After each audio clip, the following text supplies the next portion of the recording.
Hello students, welcome to my channel School Online 24/7, and today I am going to describe chapter number 5 from supplementary book An Alien Hand, and this chapter is for class 7. Okay, let us start the chapter. Golu grows his nose. Here you will find a story of an baby elephant, and his name was Golu, and how he stretched his nose, how he got a long trunk. This story is based on this. Means Golu एक हाथी के बच्चे का नाम है जो कि छोटा है, और इस स्टोरी में बताया गया है कि कैसे एक छोटे हाथी के बच्चे ने अपनी छोटी सी नोज को लॉन्ग किया यानी बड़ा किया. So find this situation in the story.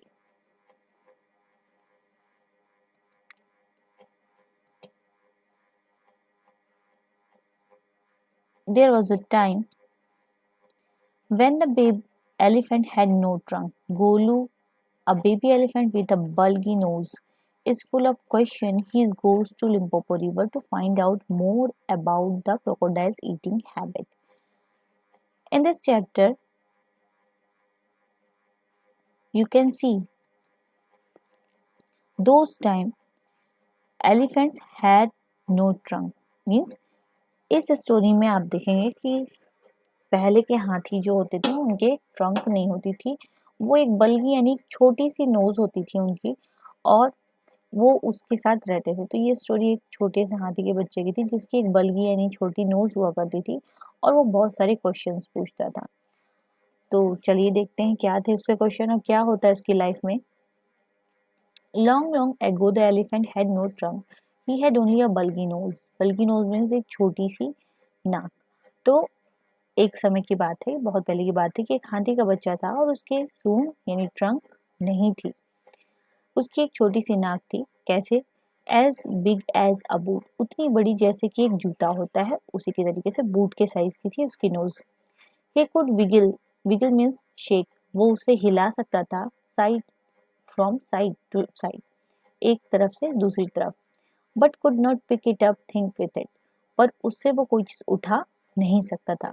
There was a baby elephant called Golu, और वहां पर एक बेबी एलिफेंट रहता था जिसका नाम था गोलू. मीन्स ये अभी हाथियों के बारे में बताया गया कि उस समय जो हाथी हुआ करते थे उनकी एक बल्गी नोज हुआ करती थी जैसे कि बूट होती है. वो उसे साइड बाय साइड हिला तो सकते थे बट उसे कुछ उठा नहीं सकते थे. अब यहाँ पे बात बताई जा रही है, एक हाथी का बच्चा था जिसका नाम गोलू था. He too had no trunk but only a bulgy nose, उसकी भी कोई नाक छोटी सी बूट की जैसी नाक थी और लंबा सूंड उसके पास नहीं था. एज स्मॉल एज बूट, उतनी ही छोटी जितना कि एक जूता होता है, एक बूट होता है, उसी साइज की उसकी बल्गी नोज थी यानी उसकी ट्रंक थी. Golu was full of question, वो बहुत ज्यादा क्वेश्चन पूछता था. He asked his tall aunt, उसने एक बार अपनी लंबी आंट, बड़ी आंट से पूछा जो कि कौन थी? Ostrich. Why don't you ever fly like other birds, उसने क्वेश्चन पूछा कि क्यों नहीं आप भी जैसे और पक्षी उड़ते हैं, पंछी उड़ते हैं, उन्हीं की तरीके से उड़ती हैं. Then he asked his tall uncle the giraffe, उसके बाद गुरु ने अपने टॉल अंकल यानी लंबे अंकल जो कि कौन थे? जिराफ थे, उनसे क्वेश्चन पूछा. What make your skin so spotty, क्या ऐसी चीज है जो कि तुम्हारी स्किन को इतना ज्यादा स्पॉटी मीन्स धब्बेदार, दाग युक्त या मार्क युक्त, मार्क मीन्स होता है चिन्ह, चिन्ह से भरती है, कौन सी ऐसी चीज है? ही आस्क्ड हिज ह्यूज अंकल, उसने अपने ह्यूज मीन्स होता है जाइंट साइज यानी बड़े अंकल से पूछा. द हिप्पोपोटामस, जिसका नाम हिप्पोपोटामस था. Why are your eyes always so red, क्यों तुम्हारी आंखें हमेशा लाल रहती हैं? He asked his hairy uncle the baboon, उसने फिर अपने हेयरी मतलब बालों से भरे हुए, बबून एक बंदर होता है, एक kind of monkey, it's a kind of monkey, इस तरीके का एक जानवर होता है उसे बबून कहते हैं. Why do melon taste like melon, कि क्यों मिलन यानी ये एक प्रकार का आपका फ्रूट है, उसका टेस्ट मिलन जैसा ही होता है. उसने मंकी से पूछा, बबून से पूछा। The ostrich, the giraffe and the hippopotamus and the baboon had no answer to Golu's question. उन सभी के पास गोलू के क्वेश्चंस का कोई आंसर नहीं था। Golu is a naughty boy baby. Golu जो था वो एक बहुत ही शरारती बच्चा था। ही दे सेड, वो कहते थे। He asked such a difficult question, क्योंकि वो बहुत ही कठिन प्रश्न पूछता था। One day Golu met the myna bird sitting in the middle of the bush. एक दिन गोलू मिला एक मैना से, जो कि बश मीन्स झाड़ियों के बीच में बैठी हुई थी। बश मीन्स झाड़ियाँ, and prickle also. And he asked her, उसने उससे पूछा, मैना बर्ड से पूछा, what does the crocodile have for dinner, कि क्रोकोडाइल क्या खाता है डिनर में। द मैना सेड, एंड मैना रिप्लाइड, मैना ने आंसर दिया, go to the bank of great grassy Limpopo river and find out. Then myna replied to Golu, went to the river bank of Limpopo River, there you find out what he eat, कि वो क्या खाता है, खाने में वहां पर तुम्हें पता चल जाएगा। गोलू वेंट होम, उसके बाद गोलू वहां से अपने घर चला गया। ही टुक 100 शुगर कैन, उसने अपनी पीठ पर लगभग 100 के बराबर शुगर कैन यानी गन्ने लिए। 50 डजन बनाना एंड 25 मिलियन, यानी इतना फ्रूट्स उसने अपने पास रखा और वो चल पड़ा। Then he said to his family goodbye, उसने अपनी फैमिली को गुड बाय बोला और कहा, I am going to great grassy Limpopo river, मैं जा रहा हूँ बड़ी घास से युक्त लिम्पोपो रिवर के पास। I will find out what the crocodile has for dinner, मैं आज निश्चित रूप से खोज निकालूंगा कि क्या खाता है क्रोकोडाइल। क्रोकोडाइल मीन्स मगरमच्छ, अपने डिनर में। फिर ये कहकर वो वहां से चला गया। आगे देखिए क्या होता है। He had never seen a crocodile, उसने अभी से पहले कभी भी क्रोकोडाइल नहीं देखा था। And did not know what one looked like, और उसे ये भी नहीं पता था कि दिखने में ये कैसे होंगे। He met a python and asked him, वो फर्स्ट टाइम मिला किससे, पाइथन से मिला। उसने पूछा, Have you ever seen a crocodile, क्या तुमने कभी क्रोकोडाइल को देखा है। What does he looks like, ये दिखने में कैसा होता है। What does he had for dinner, और ये क्या खाता है, उसने उस पाइथन से पूछा। Python is a white creature and it's a huge kind of snake.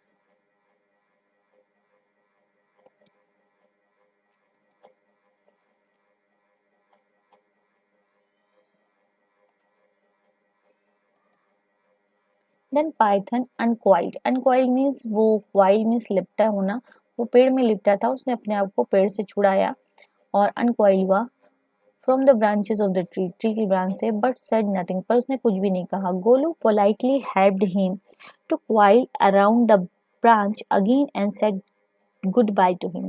Golu ने उसकी politely means gentility, उसकी मदद की gentle nature से, और वो दोबारा से उस पेड़ पर लिपट कर बैठ गया।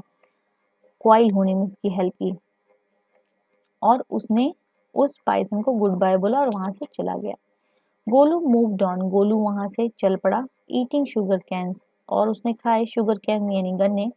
बनाना खाया एंड मिलियंस ऑफ टर्ट, मिलन उसके बाद खाया। After few days he reach the very edge of the great grassy Limpopo river, कुछ ही दिनों के बाद वो पहुंच गया कहाँ, एज मीन्स होता है बैंक। बैंक किसकी बैंक पे, रिवर बैंक पे, जिसका नाम था, रिवर का क्या नाम था, लिम्पोपो रिवर, उसके बैंक पे पहुंच गया। On the bank of the river he saw log of would, जब वो नदी के किनारे पर पहुंचा तो उसने देखा कि एक लॉग मीन्स लकड़ी का एक लट्ठा टाइप का, यानी लकड़ी की एक बड़ी सी लॉग पड़ी हुई है पानी में। It was really the crocodile who winked at him, वो वास्तव में देखा जाए तो कोई लॉग का यानी वुड का लॉग नहीं था, वो एक क्रोकोडाइल था जो कि वहां बैठकर उसे देख रहा था, गोलू को देख रहा था। Excuse me said Golu, then Golu asked to the crocodile, और उसने उससे पूछा, क्या पूछा, have you ever seen a crocodile, क्या तुमने कभी देखा है किसी क्रोकोडाइल को। Then the crocodile brink it again and lifted half his tail out of mud, उसके बाद क्रोकोडाइल ने उसको अपनी आंखों से घूर कर देखा, पलक झपकाते हुए, और अपनी पूंछ को आधा पानी से, जो कि कीचड़ से भरा था, उसे ऊपर उठाते हुए उसने कहा, कम here little one, said the crocodile. उसने उस छोटे हाथी के बच्चे से कहा, यहाँ आओ प्यारे छोटे बच्चे। Why you don't you ask such a question, आखिर तुम ऐसे प्रश्न मुझसे क्यों पूछते हो? उसने पूछा, उसने why did you want to know about it, आखिर तुम ऐसा क्यों पूछ रहे हो, क्यों ऐसा जानना चाहते हो? उसने ये प्रश्न गोलू से पूछे।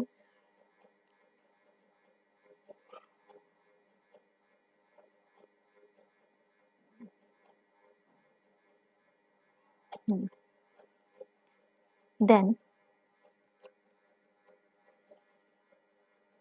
आई वॉन्ट टू नो, गोलू ने कहा, मैं जानना चाहता हूँ। Come close little one, for I am the crocodile, मेरे नजदीक आओ छोटे बच्चे, क्योंकि मैं ही क्रोकोडाइल हूँ।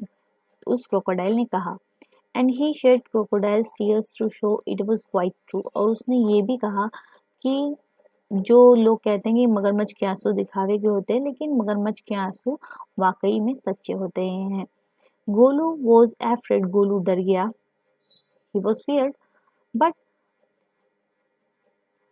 he sat down on the bank and said, you are the very person I was looking for. वो वहां पर बैंक यानी नदी के किनारे बैठ गया और उसने कहा कि अच्छा, तो वो आप ही हैं, आप ही वो पर्सन हैं जिनकी मैं तलाश में लगा था। Please tell me what you have for dinner, कृपया कर मुझे बता दीजिए। Please tell me about your dinner, अपने डिनर के बारे में मुझे बताइए कि क्या आप खाते हैं। Come here little one and I shall I will whisper the answer to you, said the crocodile. Crocodile ने कहा कि यहाँ हो मेरे प्यारे छोटे, मैं इसका आंसर तुम्हारे कान में धीरे से बताऊंगा। Golu put his head down close to the crocodile's snout, snout means जो मगरमच्छ के आगे का हिस्सा होता है, उसकी लंबी जॉ के ऊपर, उसको स्नाउट स्नाउट कहते हैं। उसने कहा कि यहाँ आओ, मैं तुम्हारे कान में ये बात बताऊंगा। ये कहकर वो गोलू ने अपने कानों को उस क्रोकोडाइल के स्नाउट के पास लेके आया, and the crocodile cot him by the nose, और जैसे ही गोलू अपने कान को उसके पास लेके आया, तो क्रोकोडाइल ने उसकी नोज को तुरंत ही पकड़ लिया। अब आगे देखिए क्या होता है, क्या गोलू अपने आप को बचा पाएगा? बचाएगा भी तो कैसे, देखते हैं।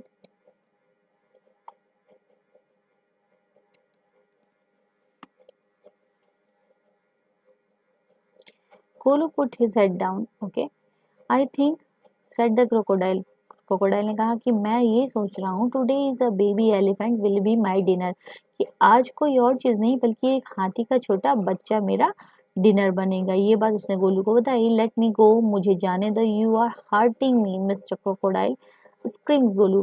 गोलू से उसने कहा कि गोलू ने मगरमच्छ से कहा कि मुझे जाने दो, तुम मुझे नुकसान पहुंचा रहे हो। ये कहकर वो चिल्लाने लगा। स्क्रीम में होता है क्राई करना, चिल्लाना।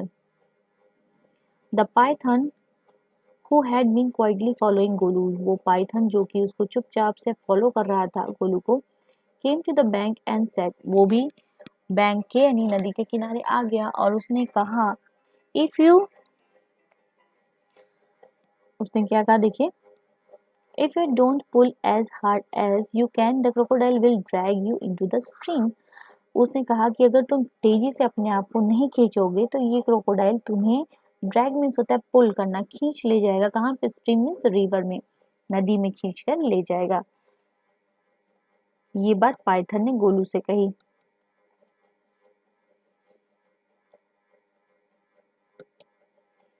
Golu set back on his little hunch, Golu जो है अपने पिछले हिस्से पर, छोटे पिछले हिस्से पर वहां पर बैठ गया। एंड पुल्ड, और लगातार अपने आप को खींच रहा था। The crocodile slipped into the water making its all creamy with great swipes of his tail, and he also pulled and pulled. वो,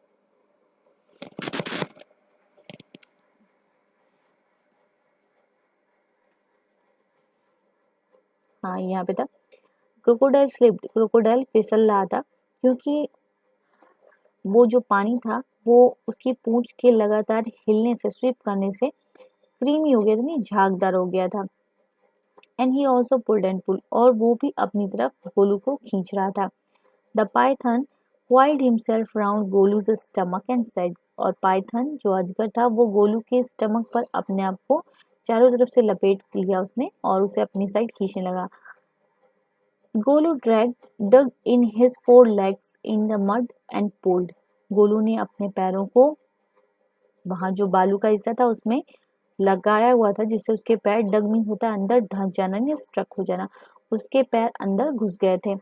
the nose kept on stretching, और उसकी नाक लगातार स्ट्रेच मीन्स फैल रही थी। At each pull the nose grew longer and longer, जितनी बार वो उसको खींच रहा था, मतलब गोलू अपनी साइड खींच रहा था और क्रोकोडाइल अपनी साइड खींच रहा था, तो इस खींचातान में गोलू की नोज जो थी वो लंबी और लंबी हो गई, और देखते ही देखते the nose was now 5 feet long, और अब कितने फीट लॉन्ग हो गई थी उसकी नोज, 5 फीट लंबी हो चुकी थी देखते देखते। But it was free at last, और आखिरकार इतनी खींचातानी के बाद आखिरी में उसकी नोज उस मगरमच्छ की यानी उस क्रोकोडाइल की पकड़ से, कैप्चर से छूट गई और वो फ्री हो गया। Golu sat down with his nose wrapped up in a big banana, और अब गोलू ने जब वो उसकी पकड़ से छूट गया तो वो चुपचाप बैठा और उसने अपनी नोज को रैप्ड मीन चारों ओर से ढांक लिया, कवर कर लिया एक बड़ी बनाना की लीफ से। And hung it in a great grassy Limpopo river to cool, और उसे हंग में सटा टांग देना, उसने अपनी नोज को अंदर डाल दिया पानी में रिवर के, जिससे वो ठंडी हो जाए। लगातार खींचतान में उसकी नाक क्या हो गई थी, बहुत ज्यादा जलन हो रही थी उसमें। Golu sat there for 2 days, Golu वहां लगभग कितने दिन बैठा रहा, 2 दिन बैठा था। Waiting for his nose to cool and shrink, और इंतजार करता रहा कि कब उसकी नोज ठंडी हो, उसमें से जलन खत्म हो, और श्रिंक मीन्स होता है सिकुड़ना, और वापस से पहले जैसे हो जाए। इट ग्रू कूल, ये ठंडी तो हो गई, बट डिड नॉट श्रिंक, पर सिकुड़ी नहीं, यानी अपनी जैसे स्थिति में थी वैसे नहीं, वो लंबी की लंबी ही रही। At the end of the second day, और दूसरे दिन के आखिर में, a fly came and stuck Golu's on shoulder, एक मक्खी आई, उसने स्टंग में डंक मारा गोलू के शोल्डर पर, कंधे पर। Golu lifted his long nose, his trunk, उसने अपनी ट्रंक को उठाया, and with its hit fly dead, और एक ही हिट में, एक ही प्रहार में फ्लाई यानी जो मक्खी थी वो मर गई। Advantage number 1, his the Python, ऐसा देख करके पाइथन ने हिज मीन्स अपनी आवाज में कहा, पहले उसने आवाज लगाई अपनी, और उसने कहा, you could not have done it with a small nose, try and eat a little now, ये जो तुमने अभी किया, इस फ्लाई को हिट किया, उसको मारा, अगर तुम्हारी नाक छोटी होती तो तुम ऐसा नहीं कर पाते, तो अब तो तुमने इसे मार दिया है, तो इसे उठाओ और खा लो। Golu put out his trunk and plugged a large bundle of, और गोलू ने क्या किया, अपनी ट्रंक को दोबारा ट्रंक से घास का एक झुंड उठाया और उसे तोड़ लिया।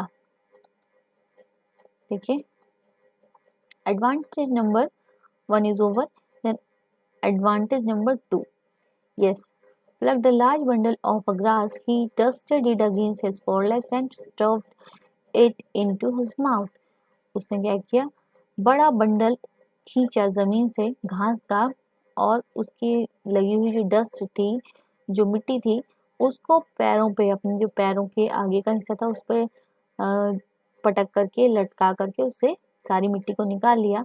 और स्टफ मीन्स होता है ठूस लेना या भर देना, उसने भर दिया अपने मुंह में उस घास को, उसे खा लिया। Advantage number 2, his the Python, Python ने कहा कि ये दूसरा एडवांटेज है तुम्हारी लंबी नाक होने का, you could not have done it with a small nose, तुम अपनी छोटी सी नाक से ये काम नहीं कर पाते। Don't you think the sun is too hot now, क्या तुम्हें नहीं लगता कि अभी सूरज बहुत गर्म है। ये बात उस पाइथन ने गोलू को कही, उस हाथी को कही, और क्या कहा देखिए,